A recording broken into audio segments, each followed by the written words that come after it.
Hello, welcome to the Inner Citadel.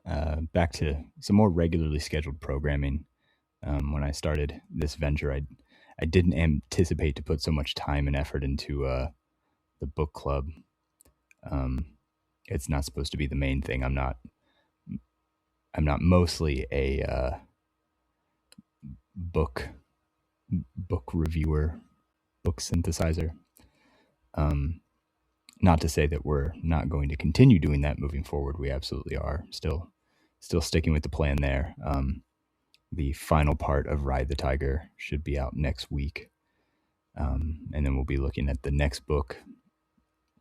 You can leave a comment or shoot me a DM as to whether or not you want to cover another Evola book, or if we should go back into some Nietzsche or go in a totally different direction, like Mishima or something. That's totally fine with me.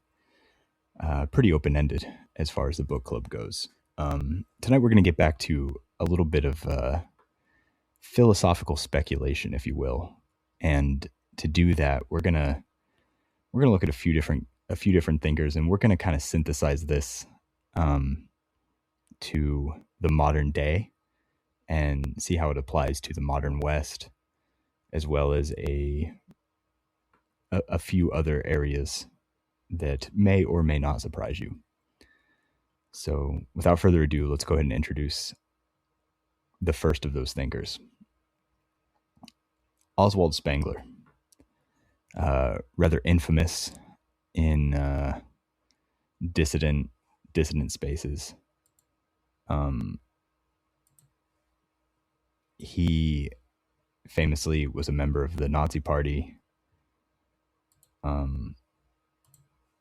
was pretty disillusioned with Nazism by the end of it, saw it as kind of a shallow LARP, which is going to be a theme.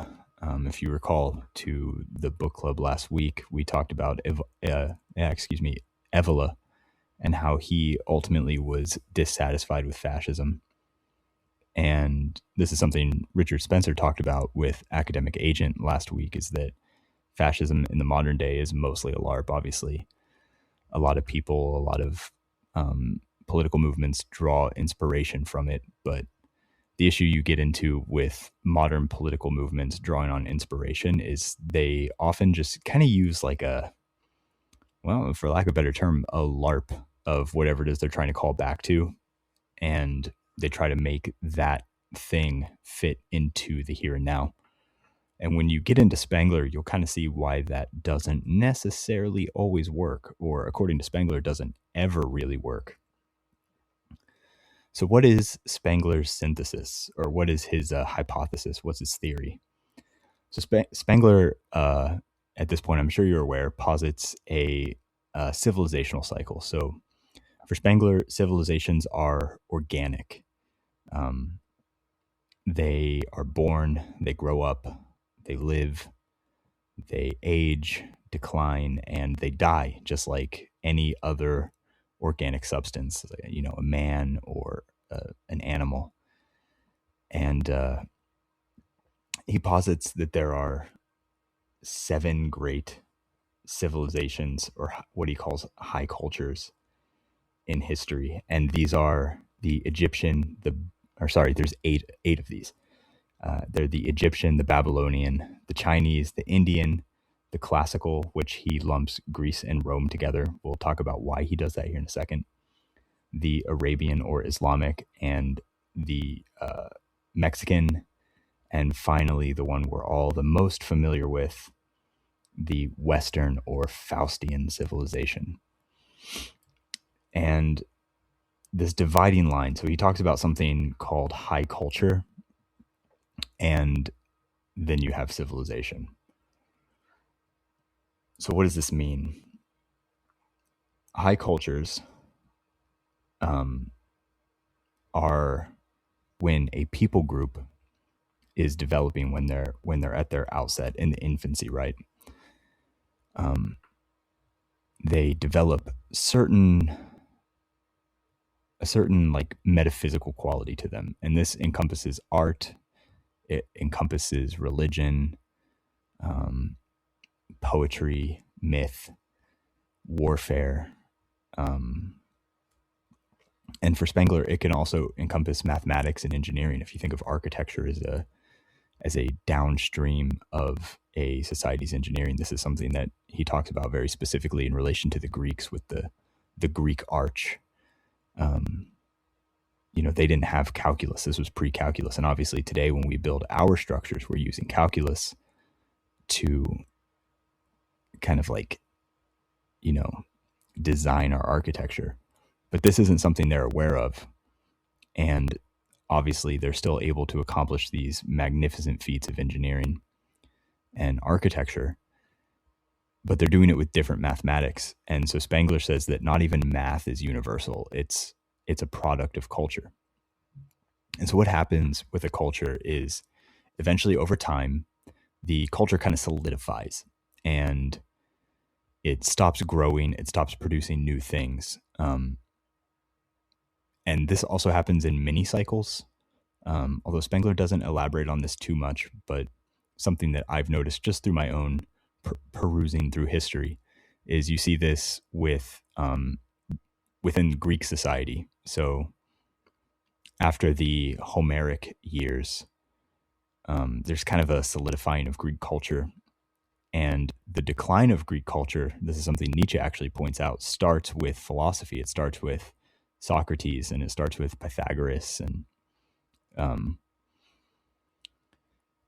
there's an interesting idea out there that once you name something, you strip it of mystery, you strip it of magic, you strip it of the kind of like, how would you define it? Like that impersonal yet intimate way in which man interacts with the world. So once you name it, it loses that mystique because you now know what it is. And this is something that the philosophers were not in that exact terminology accused of. When you think of the death of Socrates or the exile of Aristotle or the banishment of Plato from Thebes. But that is essentially what they were on trial for. Nonetheless, it was corrupting the youth. It was dissuading them from the gods. They were atheizing their society. So you see this kind of like mini decline away from religiosity and into a form of rational empiricism, even in ancient Greece. But for Spengler specifically, this still would have been high culture because it was a renovation on the culture that preceded it, on that Homeric cult of the body civilization that the Greeks had before.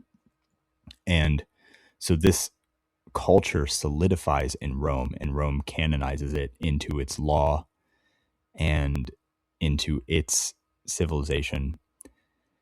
And then it forms a bureaucracy around this culture. And then it uses the expression of this Greek foundation. And it's important to remember also that if you read through the mythology of Rome, like if you read the Aeneid, which is by Virgil, I do plan on covering that at some point. Virgil says that, it opens with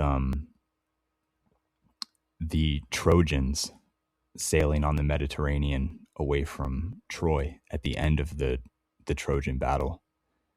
And it follows the character Aeneas, the progenitor of the Roman people.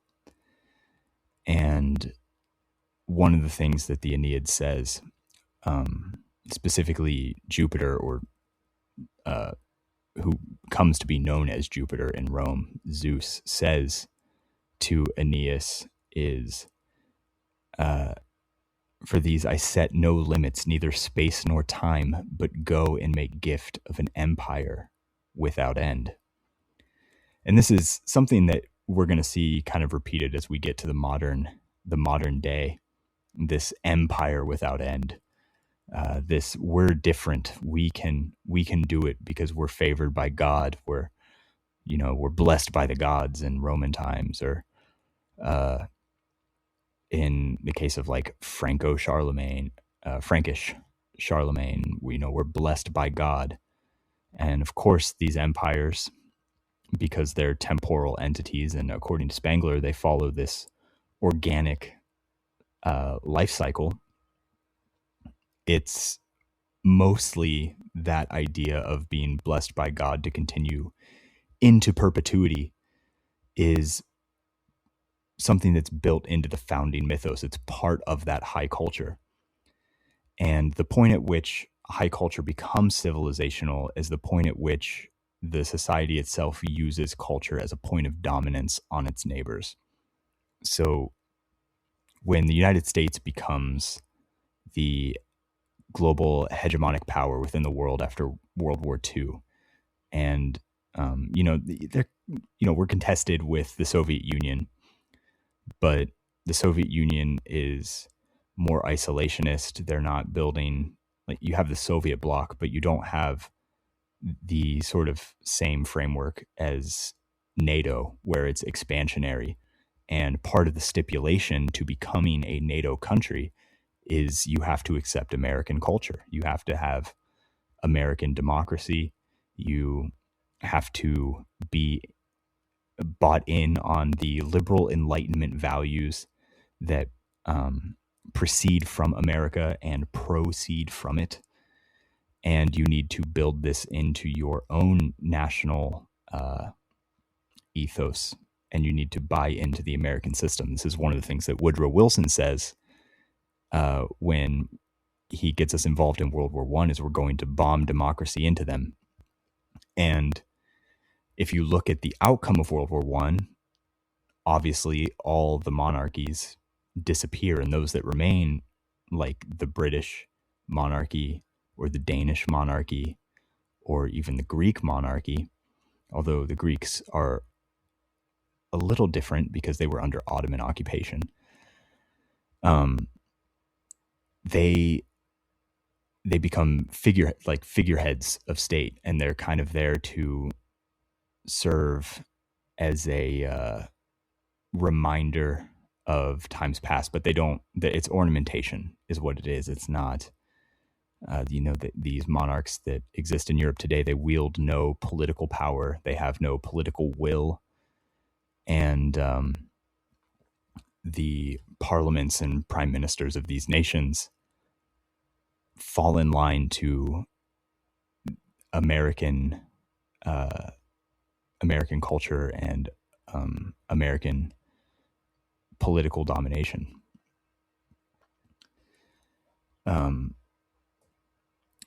Spengler breaks down this life cycle of going from high culture, to civilization, eventually to decline and collapse in seasonals. So if you look back to the play of Oedipus,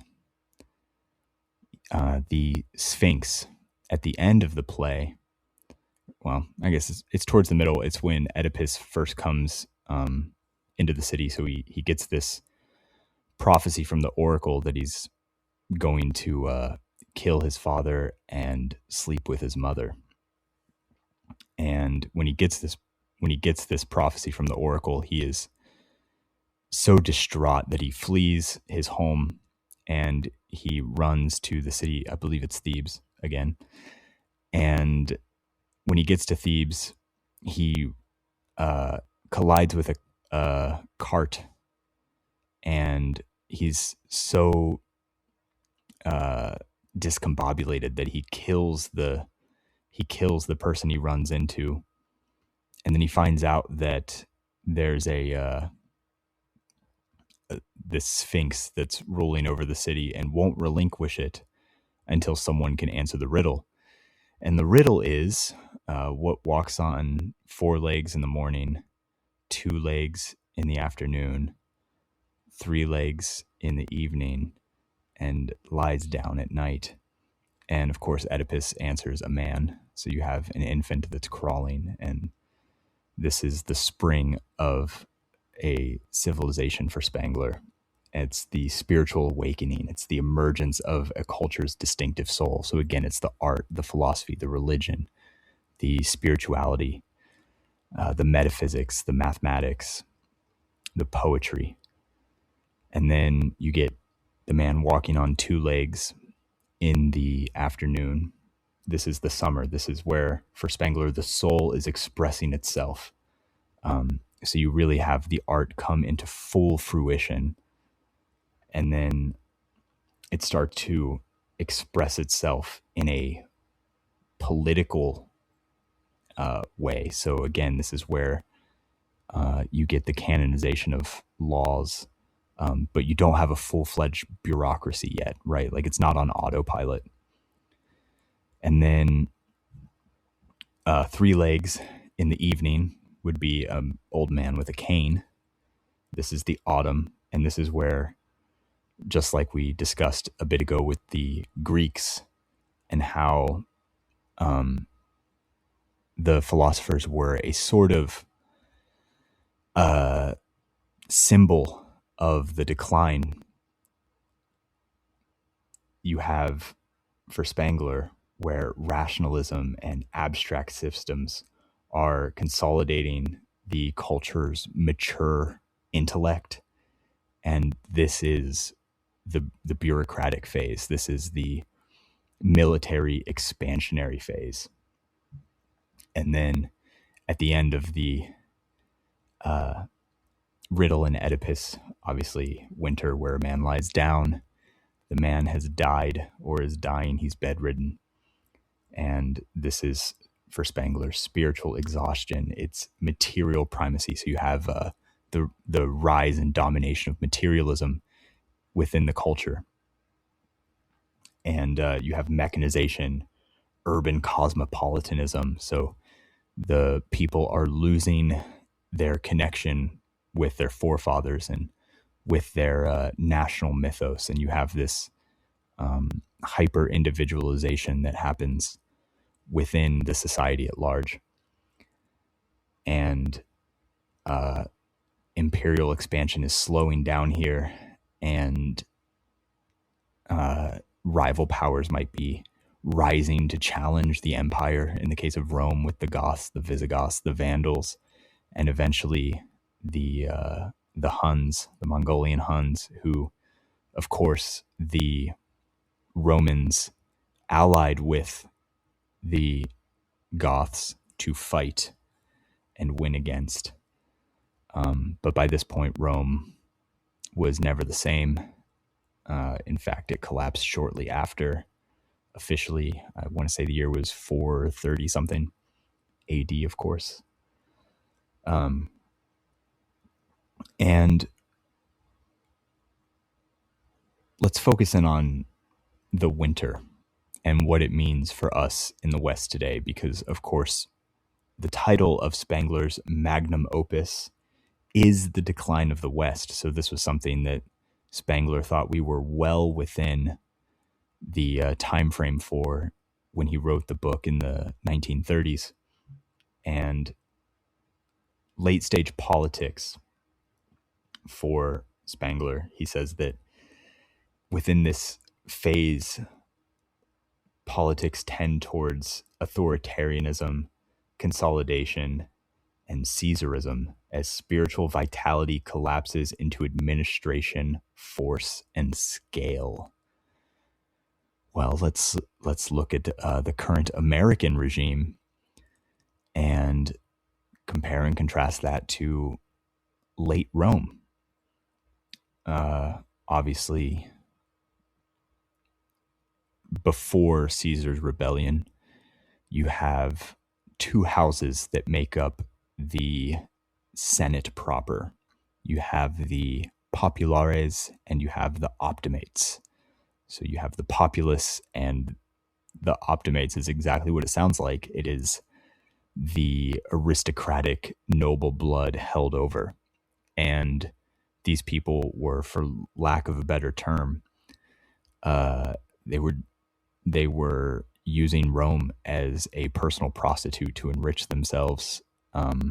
They were the ones that were in favor of conscripting the barbarians. By the end, they couldn't. It was really difficult to conscript Romans into the army, and Caesar was a popularis. He came from the populares, and of course, he came from an aristocratic noble family. But being a military man, he really had the heart of the people. And one of the things that Caesar's rebellion prioritized, one of the reasons he gained popular support, was because he was able to take the complaints of the people and capitalize on it for political gain. And of course, he didn't live long enough to deliver on those promises. It would have to wait for his nephew, Augustus, Caesar Augustus, who took Caesar's name.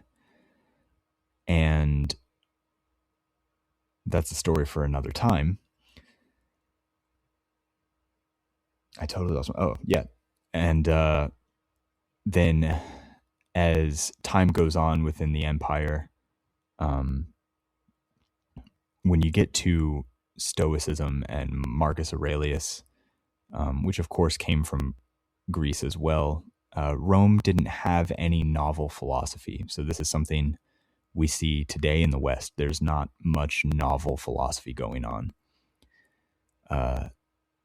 And the difference between something like I'm doing right now, which is explaining philosophy and kind of going through and doing exegesis from a specific text and breaking it down.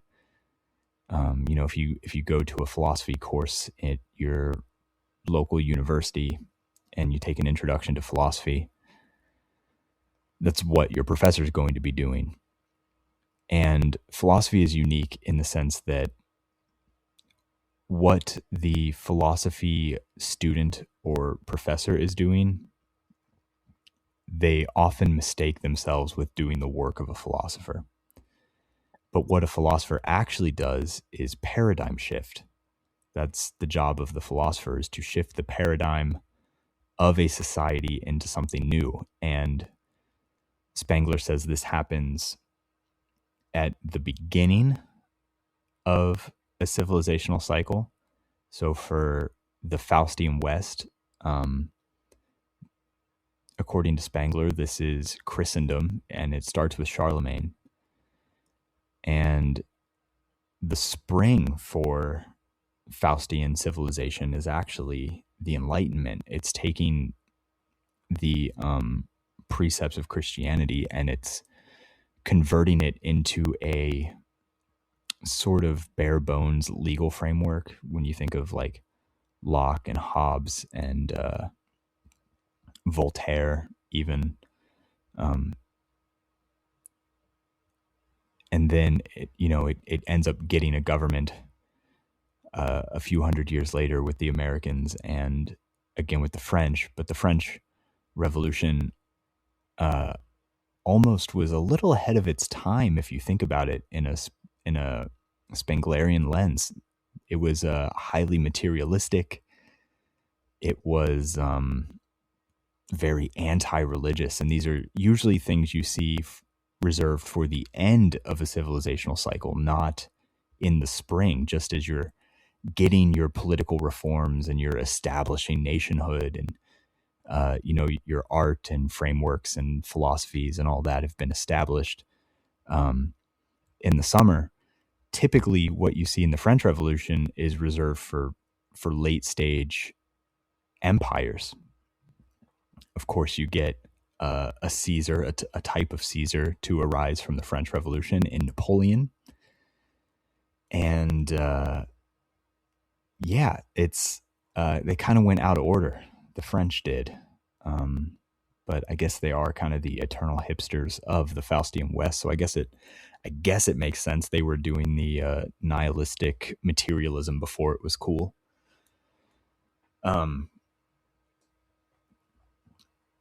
But yeah, so as these empires age, as they lose spiritual vitality, they Oh yeah, Marcus Aurelius. They start to rely on administration. So if you read Meditations,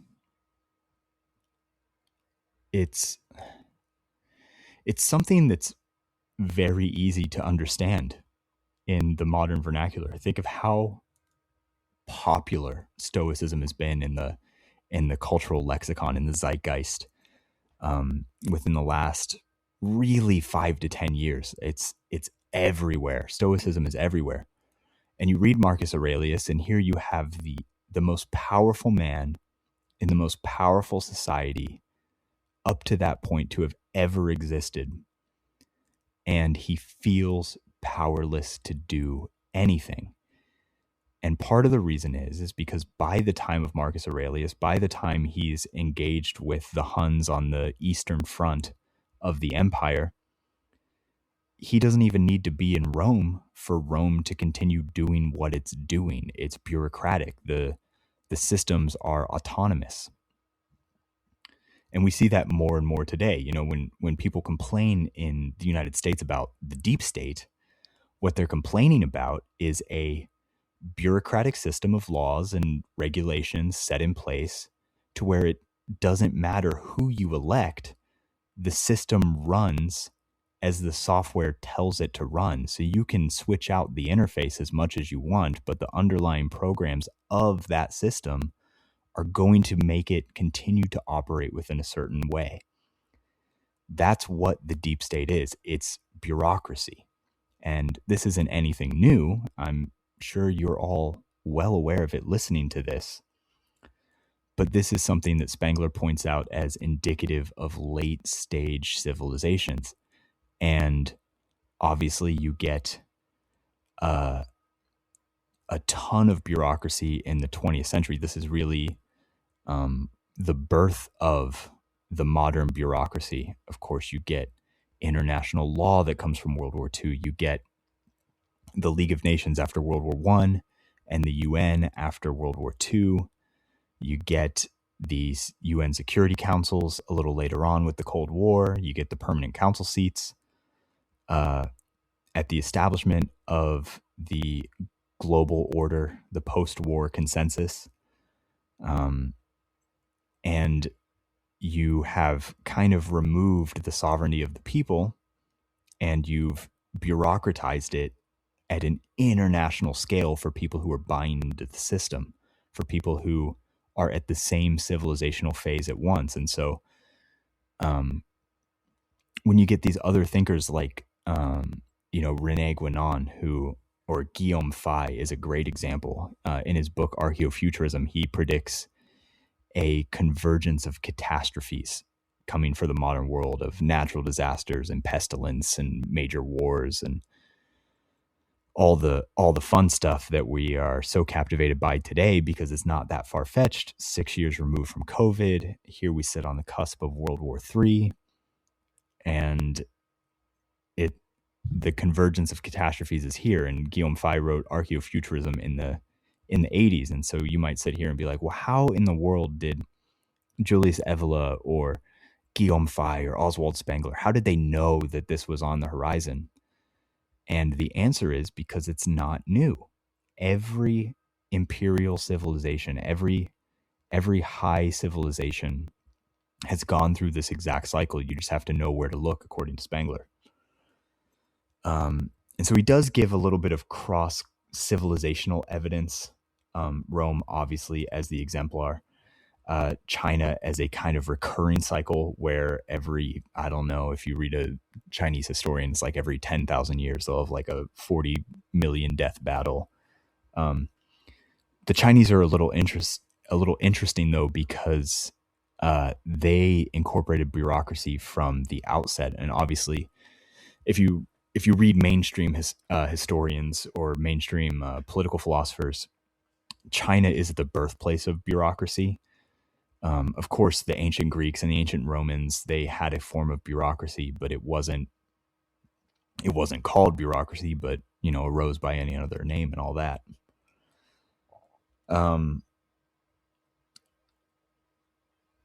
So that brings us to the shared diagnosis of Spengler and Nietzsche. And Nietzsche is interesting because he's not really a historian. Obviously, he talks a lot about civilizational stagnation. And what Nietzsche is primarily concerned with is the spiritual death of the West. The famous "God is dead and we have killed him." And for Spengler, this is the winter phase of the civilizational cycle where you've devolved into materialism. And boy, oh boy, did Nietzsche call that or what? Obviously, Spengler read Nietzsche extensively, was heavily influenced by Nietzsche. Spengler doesn't go quite as deep into the nihilism, the NQ, the nihilism question as Nietzsche does, but it's hard to read Spengler and not come away from it with like a decent scoop of nihilism on top of your Cheerios.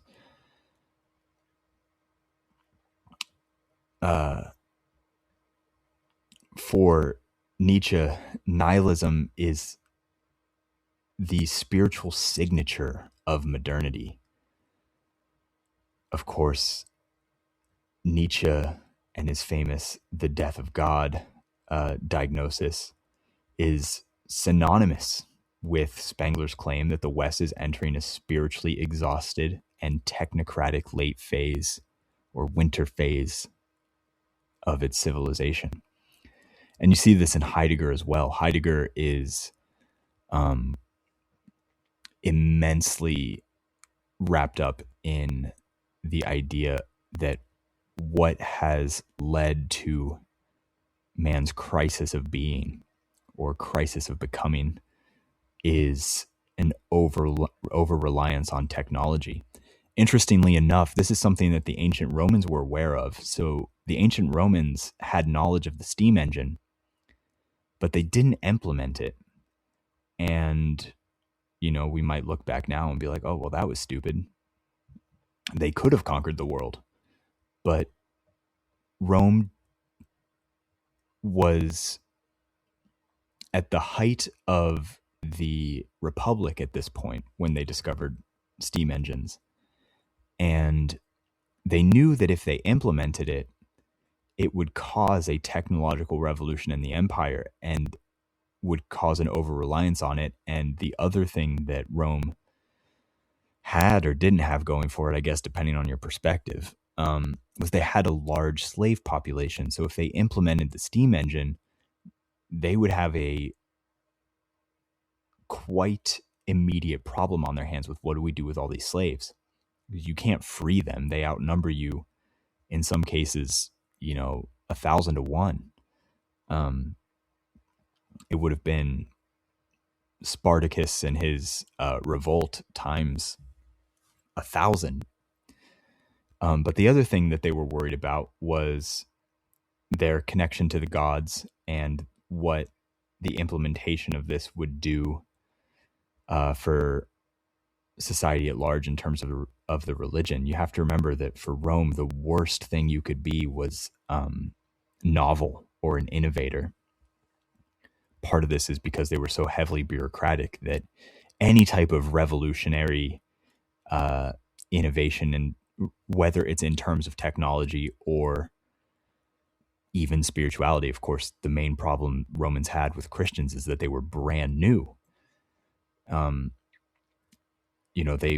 It wasn't so much that they were different. Obviously, the Jews didn't make sacrifices to the Roman gods, but they had an ancient civilization, and Rome respected that, and for the most part, kind of let them do what they wanted and just put them in a box off to the side. But when Christians showed up, it was one of those things where it's like, okay, who's this God? And of course, the Christians said, oh, well, it's Jesus of Nazareth. And they were like, the guy from a couple weeks ago. So obviously this perplexed the Romans, who valued antiquity. They valued ancient things. They valued tradition. They valued bureaucratic processes, probably to their detriment. We'll get into that a little later. as to what Spengler says you can do in the winter phase of civilization.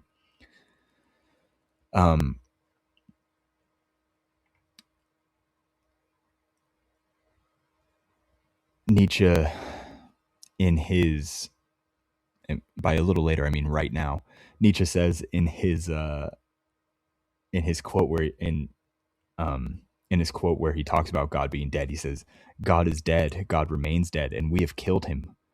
Must we not ourselves become gods simply to appear worthy of it?" Spengler says that the cure to civilizational decline is to establish a new high culture. And if you're in dissident right spaces at the moment, I'm sure you've heard the lexicon thrown around that, oh, the right is undergoing a renaissance. We have a lot of very smart people in our spaces working tirelessly to invent a new culture. And one of the things that Evola complains about in Fascism is Viewed from the Right, but also as Ride the Tiger, is that political movements within the Kali Yuga umbrella are just that. They're political movements. They're not spiritual movements. They're not calling to anything transcendental. They're not calling on something higher beyond the political in order to orient it with proper values, with proper morals, and with proper virtue. If you're curious about the differences between ethics, morals, and virtues, I did a podcast on it a few months ago. You can find it in the archives here on Substack. And if you're listening on YouTube or Spotify, if you go to my Substack, The Inner Citadel, you should be able to find it relatively easily. But yeah, so that's what Evola kind of diagnoses as the problem with modern political movements, is they're spiritually LARPing in the sense that they're still materialistic. And so they're viewing the spiritual, they're kind of pulling it down and corrupting it and degrading it as something to be used for political gain, for power and for expansion. And they didn't start with the spiritual. They merely adopted it as a means to an end. And Spengler himself even says that this is something that's vital when you're trying to establish new high culture. And spirituality is interesting because everything proceeds from it. Everything is downstream of religion. And you might balk at that depending on your own personal beliefs. I've said it 1,000 times, but it's a new episode, so I'll say it again. I'm an Orthodox Christian.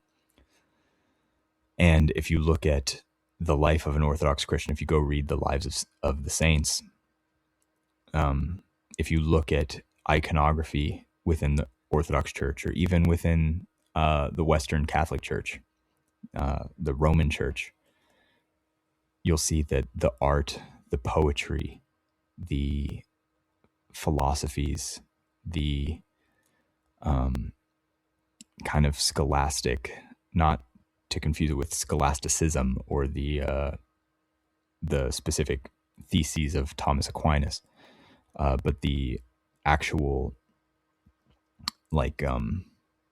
educational approach that these people have, it's all downstream of their religion. And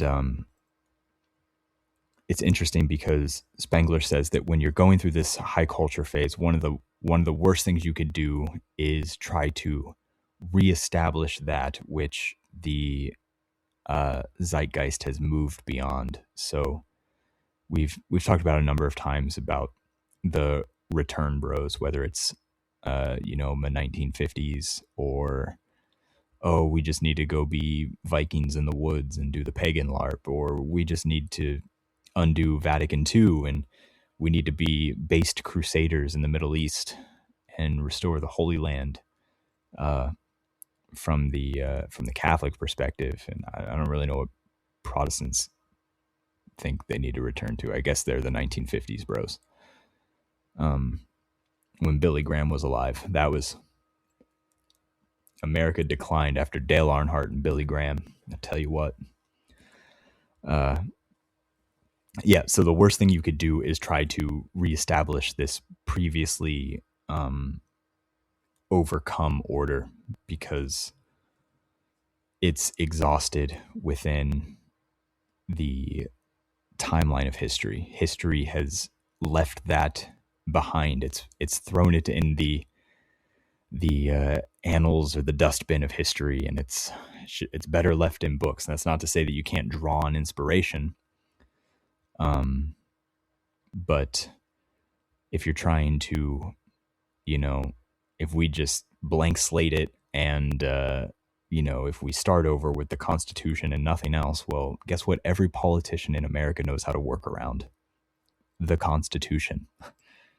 Not to say that it's not a good framework for what comes next, but certainly to re-implement it as is in another, probably not even 200 years. It'd probably be more like 25 to 50 at most.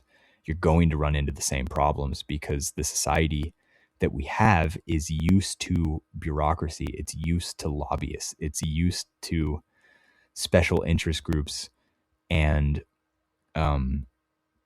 late stage Enlightenment philosophy running amok and dominating its neighbors as a hegemonic force that they have to accept, or you can't play ball with the United States. Our biggest export is the liberal ideology. And that's why it doesn't matter if it's George Bush or Donald Trump or Barack Obama. Every time we move into a country to seek to conquer it, you can see it in the Iran conflict now. Well, your women aren't scantily clad, and per capita, not enough of them are on OnlyFans, so we're not going to negotiate with you until we're talking to a woman who's not repressed or whatever. That's how Western society functions. And so if you're like, well, we're just going to reimpose the Constitution tomorrow, we need to get back to our constitutional roots, it's not going to happen. First off, no judiciary is going to allow that to stand. I mean, we can't even enforce the laws we already have on the books, much less a bare bones constitutional republic. I mean, every 80 years, for the most part, we kind of go through the Spenglerian cycle. And you saw a vast expansion of executive powers and bureaucratic framework put in place with Abraham Lincoln during the Civil War. And then you see it again 80 years later during World War I and II. And then you see it again 80 years later with the War on Terror, where then you have, the introduction of the Patriot Act, and now that's going even further. And God knows where we'll be next if we aren't successful.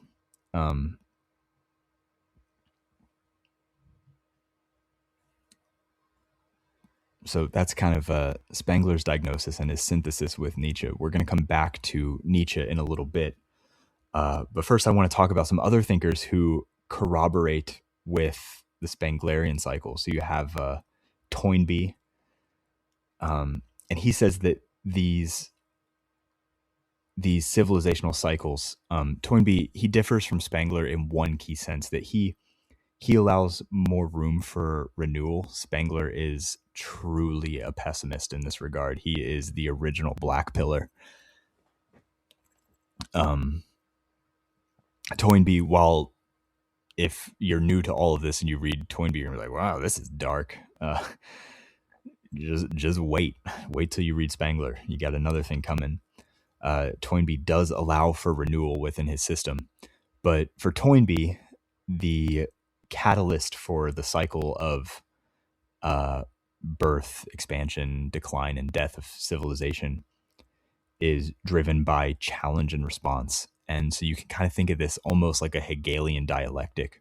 So we hear this a lot in the political world or the conspiratorial world, where you have the Hegelian dialectic, which is problem or hypothesis, antithesis, synthesis. And so, for example, the problem is, I don't know, childhood obesity. Antithesis, well, it's actually not a problem because they're not starving. And then the synthesis would be putting those two things in the middle and then driving the Overton window in a certain direction, depending on which way the whether it's someone pulling the lever, someone at the reins of society, or the bureaucracy, the deep state, wants that synthesis to go. Because again, because governments, because civilizations are organic, what is one of the primary, the modus operandi of organic, especially alpha, like, the lion? It's territory, it's power, it's control, it's authority. So one of the things that happens is the bureaucracy gets set up in such a way that it is within the prerogative of this dialectic to garner control and support for the bureaucracy, for the state, for the civilization, often at the expense of the constituents. And so you can view this decline cycle, because it's leading to the death of the civilization, almost as like a cancerous tumor, where it's growth for growth's sake. Like, is it good to expand American democracy into Iran? Who cares? We're doing it. The next thinker who kind of corroborates the Spenglerian cycle is Sorokin, a Russian historical philosopher. And his main hypothesis is that civilizations oscillate between spiritual or ideational, like the ideal, and material or sensate cultural regimes. The modern West would be framed as sensate heavy, which means it is in decline. So again, you see the same thing that Spengler talks about, the same thing we talked about with the birth of philosophy in ancient Greece, as being the line in the sand for civilizational decline. Is you have abandoned God, or in Nietzsche's case, he has died. You've abandoned your religion, you've abandoned your spirituality, your metaphysics, your art. This is something that in the book club last week we talked about, or in the live stream, 2 or 3 weeks ago, myself and Boys World Fashion talked about Evola's take on nihilism in the modern art scene. It's sensate heavy. It's not like the statues of the Renaissance or the statues of ancient Greece, where when you look at it, you feel the transcendent nature that they were trying to capture in the marble.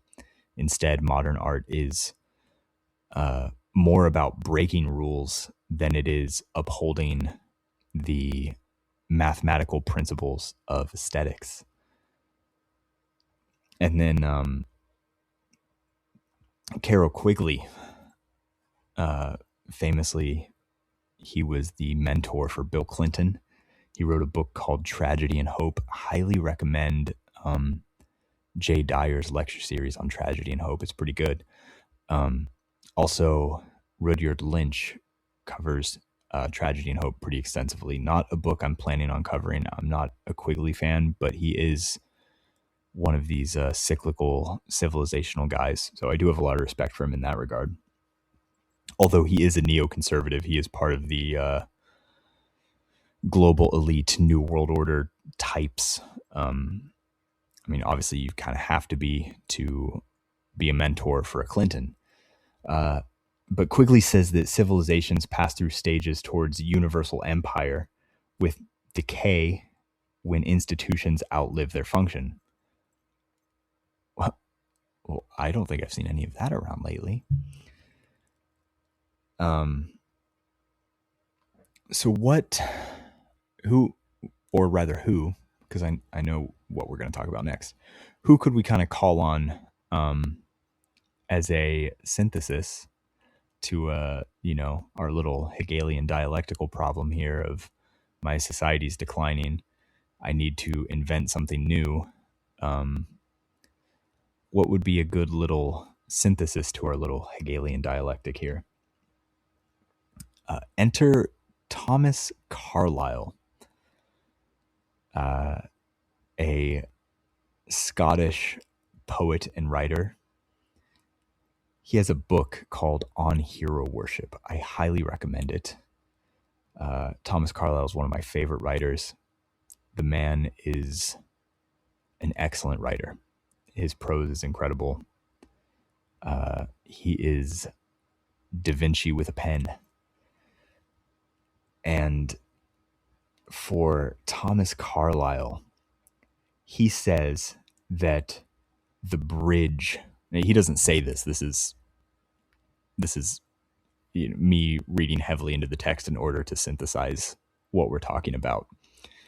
But essentially what he poses is something he calls the great men of history. And so what the great men of history hypothesis is, if you can even call it a hypothesis, is that in times of crisis, in times of decay, decline, and collapse, Western man, not Western in the Spenglerian sense, since Thomas Carlyle did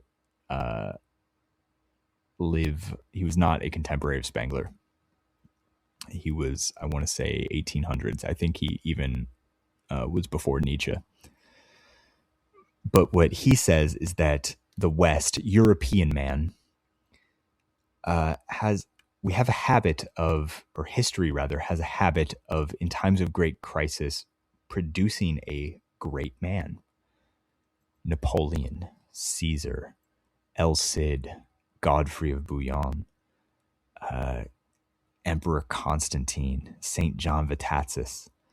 These are people that during times of great crisis are in often civilizational decline, collapse, the winter periods of, whether it's of the large cycle or whether it's of the little tiny cycles within the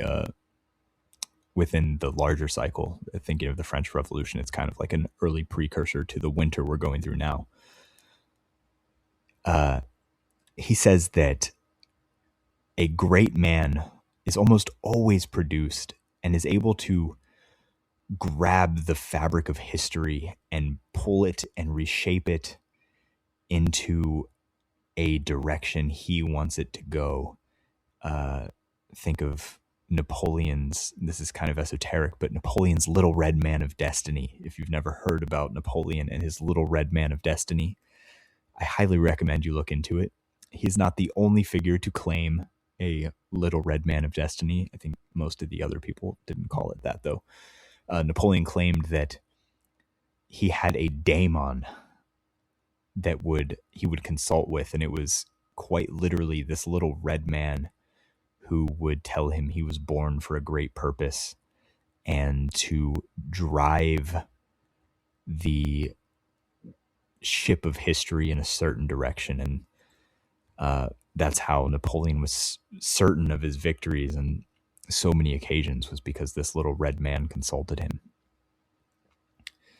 And so Carlyle says that these people, they arise in times of great crisis.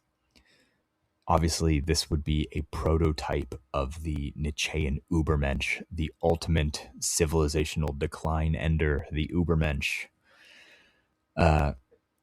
Carlyle's central thesis is, and I quote, "The history of the world is but the biography of great men." This is George Washington. And so you kind of see this this idea of destiny come forth. And one of the things that you get heavily a theme you get heavily laden within the texts of these cyclical historians is the idea of destiny, of fatalism, in the sense that this decline is bound to happen. Well, here comes Carlyle to say, not so fast, not so fast. Don't you know that the history of the world is the biography of great men?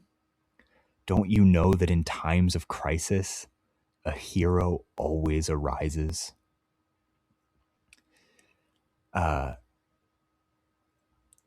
For Spengler, great individuals largely express their culture's phase and prime symbol rather than redirect it. And Nietzsche says that the exceptional individual can create values and transfigure the meaning of life amid collapse. Carlyle says that great figures arise from conditions, yet can significantly shape outcomes as a mediator or as a force of nature.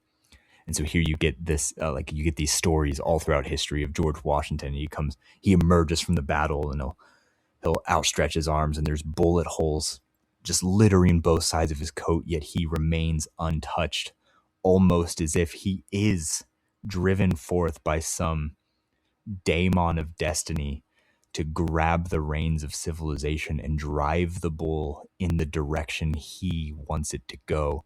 He has a vision for his nation he's building from what is soon to be the ashes of the British Empire. Gave it like 200 years, give or take. And it must go in the direction George Washington commands, because George Washington is the great man produced by history for a moment in time.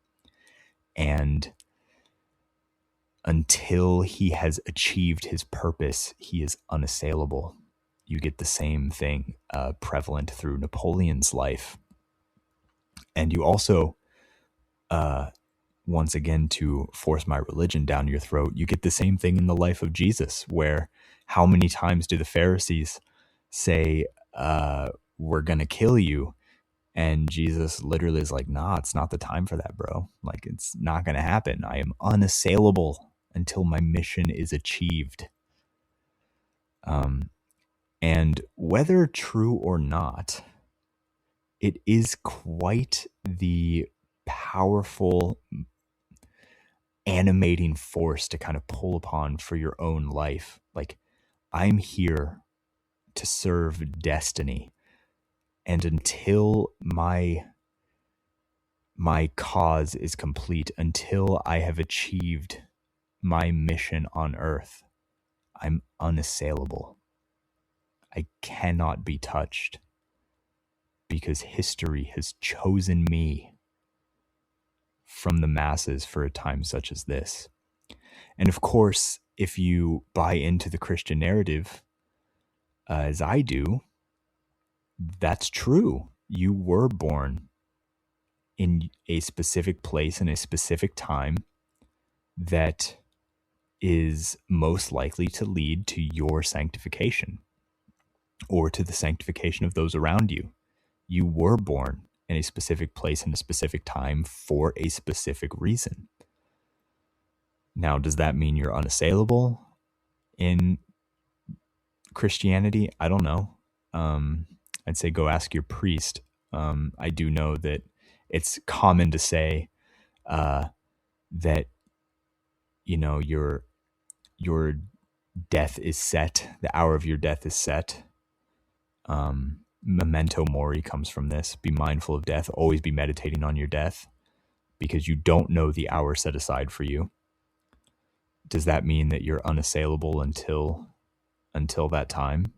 Well, I'm personally not going to test the hypothesis in a immediately kind of like mortal way, but I do try to live my life in a way that reflects that that ideal, that I'm here for a mission, and it is imperative that I see it through to the end. So Getting back to Carlyle, sorry for the tangent. Carlyle says that the great man was always as lightning out of heaven. The rest of men waited for him like fuel, and then they too would flame. See what I'm saying? The dude could write. The dude could write. Again, the book that I'm pulling these quotes from is On Hero Worship by Thomas Carlyle. If you don't have time to sit down and read it, it is on Audible, and you can also find free versions of it on YouTube. I'm not like a paid shill for Audible, but I do love audiobooks. I work a 9 to 5, so that gives me the chance to keep up on my reading for the podcast when I'm not at home.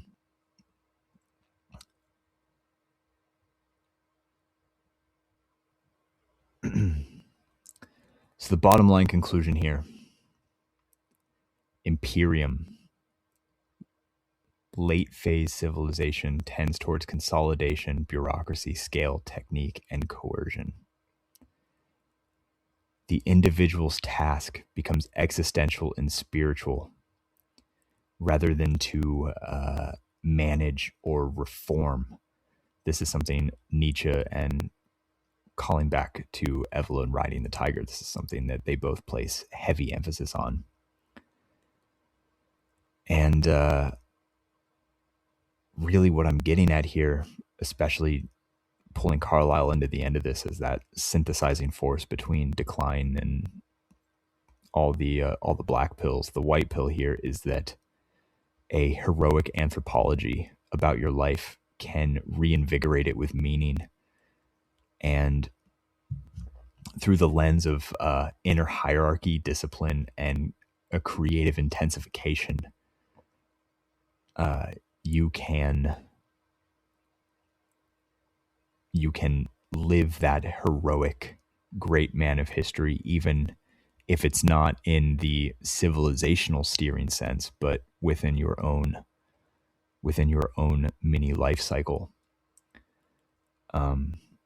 And I want to emphasize a key point here as we wrap it up. And that is, here in my notes, I have procedural optimism written down.